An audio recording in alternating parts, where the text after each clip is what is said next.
This is Faith Complex, hosted by Professor Jacques Berkley of Georgetown University. My name is Jacques Berliner-Blau of Georgetown University. You've just clicked into Faith Complex, a dialogue about the entanglement of religion and politics. Our guest today is Professor Thomas Farr, also of Georgetown University, and former director of the State Department's Office of International Religious Freedom. Professor Farr is the author of World of Faith and Freedom, Why International Religious Freedom is Vital to American National Security. Professor Farr, welcome to the Faith Complex. Delighted to be with you, Jacques. Professor Farr, a few weeks back, Pakistan's President Asif Ali Zardari accepted the introduction of Sharia law into the Swat region of Pakistan, which is, of course, controlled by the Taliban. What do you make of this development? Well, you know, there's good news and bad news in Pakistan. The good news is that for the last several decades, whenever there have been free and fair elections in Pakistan, the radical Islamist parties have not done well. They've done well when there was suppression. This tells you that there is a nascent democratic culture in this country that we really need to build on. I see. Where do you see the nascent democratic culture part? Just help me. The fact that radical Islamist parties do poorly when they have free and fair elections. The bad news is that the Pakistani government doesn't seem to understand the nature of what it's done in the Swat Valley.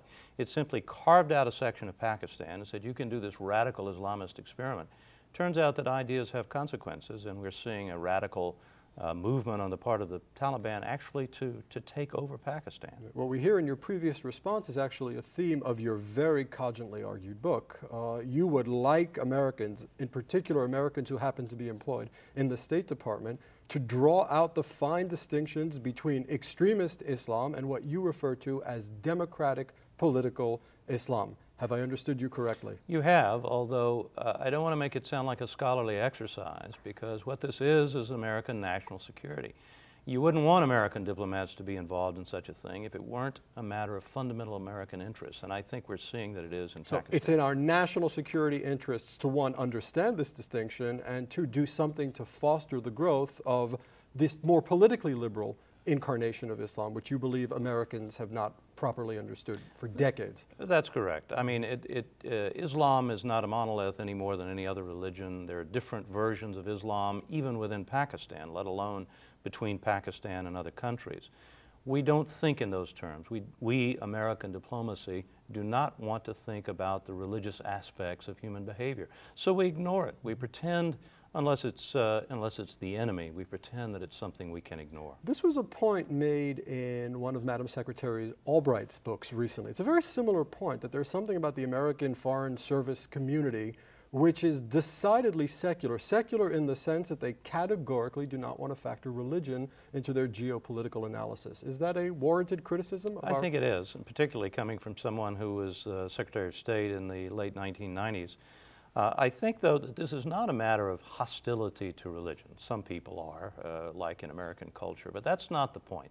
The point is that as a category of analysis, American diplomats want to set religion aside as if it had nothing to do with it, as if it were a private matter. You know, your mother told you not to talk about religion at the dinner table, so we shouldn't put it on the policy table. This is a major mistake, and it's one that's shared among Democrats and Republicans, unfortunately. Now, as I was reading your book, a question nagged me. All right? The coupling of Sharia law with the full coercive and consensual apparatus of the state, is that something that in every imaginable case is a negative, or do you hold out the possibility that a more politically liberal Islamic regime could adopt Sharia law as the law of the land, and we could have a thriving, healthy, growing, tolerant Islamic society? Everything that I know about Sharia law suggests that the answer to that is no. However, there are clearly Muslim scholars around the world who believe in Sharia, who believe that Sharia, when codified, becomes something that is rigid and therefore not reflective of Islam. Muslims have to make this determination. So I think the answer to your question depends on what Sharia is. If it's a principle which can be used in liberal democratic debate, if Sharia provides, for example, understandings of the common good that can be debated, then Sharia should be involved. But if it means radical laws that disadvantage women and non-Muslims or disfavored Muslims, then we're going to end up with the kind of situation we have in the Swat Valley today. All right, give us examples of Muslim societies where Sharia law informs political life in a helpful manner conducive to the continued growth of these democratic polities. I think you see interesting experiments going on in several Muslim countries, but the two that are most important for American interests are Turkey and Indonesia. Mm-hmm. In Turkey, you've had an Islamic political party in power since 2002. And in fact, human rights have marginally gotten better. Democracy has rooted better in Turkey than it had been before. There's a divide in Turkey. There's a problem. President Obama addressed it in a recent talk to the Turkish parliament. Indonesia, the same way. It's different. There's not a Muslim party in charge, but you have these powerful civil society organizations that are drawing on Sharia principles, if you will, to make liberal democratic arguments. Let's talk about the Obama administration. Are they more keenly attuned to the importance that religion, in particular Islam, plays in these societies? Are they an improvement on previous administrations in terms of their understanding of how positive a role religion can be in creating a feasible state? Well, the honest answer is too soon to say. It's just been over 100 days. I think there are signs, of course, that this president wants to reach out to Islam. But rhetorical flourishes are not the same thing as solid policy. I think there were good signs in his speech to the Turkish parliament, but there were some worrying signs too. For example, the president said some good things about the Armenian minority to the Turkish. This is a very bold thing to do, and he put it in a very, I think, clever way. On the other hand, he talked about American religion in a way that to me was problematic and troublesome, and suggests that there may be a problem with American public diplomacy in the Islamic world. Let's follow up on that. What did you find in his remarks about American religion which were problematic? He said, for example, and I'm not sure he said this before the parliament or elsewhere in Turkey, America is not a Christian country. Well, depending on what you mean by that, of course, that's true.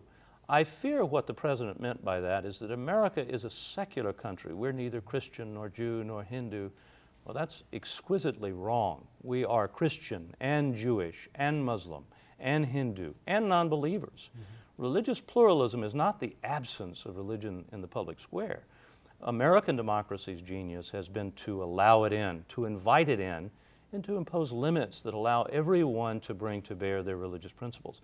This is what we should be communicating to the Muslim world. If the Obama administration does that, I think they will improve on their predecessors. No, it's the single most important thing the Obama administration can do to ensure the proliferation of international religious freedom. It needs to elevate this issue in its own foreign policy. We have put out a recommendation, a series of recommendations at the Berkley Center to the Obama administration for anyone who wants to read more about this. But in general, we've got to treat religion as normative in human behavior, and then we've got to elevate this issue of religious freedom, which has been there for 10 years in our foreign policy, but has really been an anti-persecution policy, not an advanced religious freedom policy. Right. We need to broaden it and to integrate it into our foreign policy, make it part of the wallpaper, rather than the kind of diplomatic backwater than it is now. Professor Thomas Farr, author of World of Faith and Freedom, thank you so much for appearing on Faith Complex. You're welcome.